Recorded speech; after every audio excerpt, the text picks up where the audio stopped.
The US and Brazil are the two largest exporters of soybeans.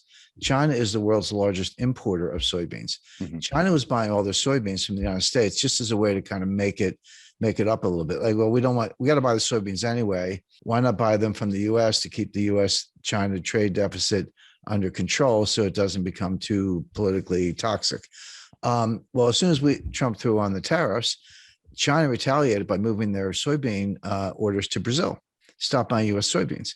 Well, that's not a phone call. I mean, you're talking about vessels, port facilities, agriculture, trucks. How do you get the soybeans to the ports? How many do you grow? Where's the fertilizer coming from? Et cetera, et cetera. And all those parties, the shippers, the cargo, the insurance companies, and so many people involved, banks, letters of credit, it's just a lot involved.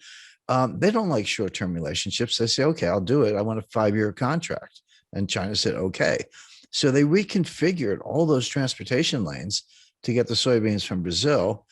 All of a sudden, you're a U.S. soybean grower. You say, well, what do? Well, we started selling them to the Netherlands because the Netherlands needs soybeans too. So now instead of shipping them from like Port of LA to Ningbo and near Shanghai, we're shipping them from Port of Houston to, I don't know, France, and Marseille or someplace.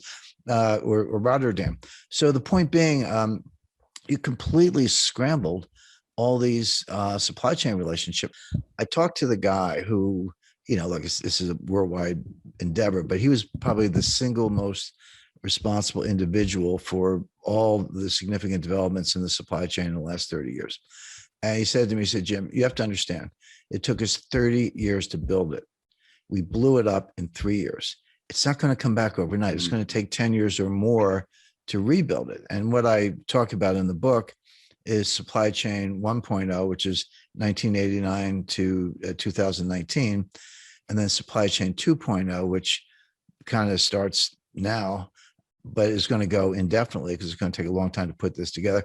It's it's like dropping a vase and it breaks in 1,000 pieces. You can't put it back together. You got to go buy a new vase. And that's what's going on with the supply chain. There will be a supply chain, there always is, but the new supply chain will look very different from what we've just come through. Because the whole 30 years of period I'm describing was built on efficiency, lower cost, lower cost, lower cost. It was kind of the Walmart model. So yeah, just-in-time inventory, everyone knows about that, but there's something called cross-stocking. That's where a truck pulls up at a warehouse and you unload it. Instead of putting the stuff in the warehouse, you move it to another truck that then goes to a destination. The stuff never goes in the warehouse. Inventories are very expensive. They're costly to finance. You got to move the stuff around. It's called picking. Pick the stuff off the shelf with you. I used to drive a forklift, so I know a little bit about it. And put it on a truck. I used to unload trucks too. So hey, I've got 7 suppliers. Why don't I cut it down to 3 and do bigger contracts with each one and get lower unit costs? I've got 5 transportation lanes. Why don't I cut that down to 2? Get everything to Los Angeles and Seattle, as the case may be, et cetera. And they did it for 30, and they got costs lower, and Walmart and Amazon were the champions of this, but everyone else was doing it. But they missed something.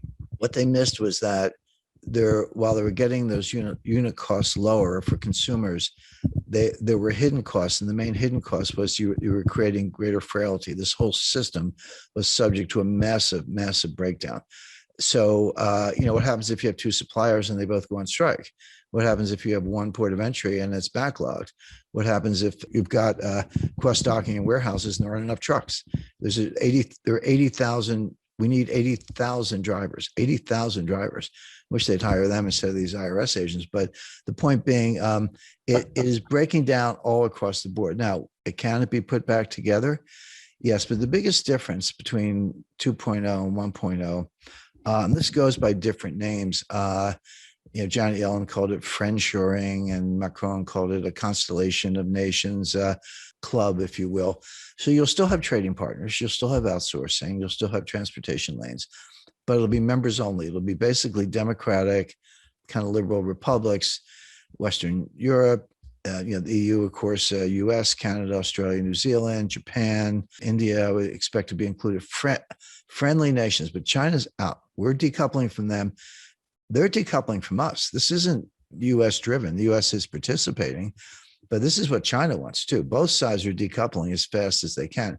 China can develop its own network, maybe Central Asian republics, some Southeast Asian suppliers and so forth, but they're going to lose customers. Well, most of their customers actually in the United States. We won't buy their stuff and we won't sell them our stuff, particularly high tech stuff. So the world's going to break, and these new clubs are going to be formed, and there will be trade and there will be transportation lanes, but it'll be much more restrictive. Now, will prices be a little higher? Yes, but it'll be more secure. So the way I describe that, if you buy insurance on your house, or I buy insurance on my house, you don't want your house to burn down. You hope it doesn't. But if it does, you don't think your insurance premiums are a waste of money. Like when you write that check, you're like, that's money well spent. When you pay higher prices for consumer goods, the delta between the old price and the new price is your insurance premium for a more reliable system. And also, there's a big national security component to this. And I talk about Russia and Ukraine and China in the book. So that's all. So the how the supply, what the supply chain breakdown means. Chapter 1, Chapter 2, what caused it, and we talked about that. And 3, where is it going? What are the constraints? And we talked about that. But then my editor, who's love working with us, she said, "Well, Jim, got to be a chapter on inflation." I said, "Of course we do. The supply chain breakdown is causing a lot of the inflation we see, and I'm going to write another chapter on deflation." And everyone's like, "Wait a second, why are you talking about deflation?" That's coming next. People are not ready for it. I know the inflation's here. I buy gasoline. I shop in the grocery store. I get it. I'm not. It's persistent. It's not transitory. I understand all that, but inflation has 2 major sources. One is the supply side, which is called cost push inflation. So that's energy price shocks. The stuff we're seeing coming out of Ukraine, fertilizer shortages, strategic metal shortages. Component suppliers who can't deliver stuff to factories in Germany and they're shutting down, et cetera. The other cause is from the demand side, and that's called demand pull inflation. Basically, it's psychological. Consumers pull demand forward. They're like, "Hey, I was thinking of buying a refrigerator. I better buy it today because the price is going to go up in 6 months." And in the 70s, we had both. It started with cost push with the Arab oil embargo, but it ended up demand pull. I was starting my career at the time. Your boss would just give you a raise. You didn't even have to ask. Inflation was going up so fast. Like, I better give this guy a raise. Like, here's another, $30,000 or whatever, because people would quit. And that sort of spun out of control until Volcker squashed it all. Right now, we do not have demand pull inflation. We don't. This is not what's going on. We do have cost push inflation. The difference is hugely important because cost push inflation from the supply side, which is, again, when I talk about in the book, it's real, prices go up, but it's self-negating. The old saying that, the cure for higher oil prices is higher oil prices, because when they get too high, people stop driving. They shut down various activities. By the way, if you're unemployed, you're not buying any gasoline because you're not going anywhere. I mean, that's kind of a nasty way of putting it, but that's how the cost push inflation, tips into a recession, and then prices come down. And we saw that in 1974. You had Jerry Ford and Alan Greenspan walking around with they had these win buttons, WIN, was so for whip inflation now, except we had a recession and prices collapsed. Now it came back by 77 with for a lot of reasons, but right now we don't have demand pull, we have cost push.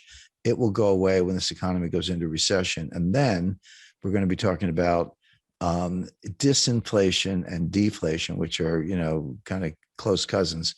And the Fed's going to be out on a limb as usual, raising rates in the face of a recession and a price collapse.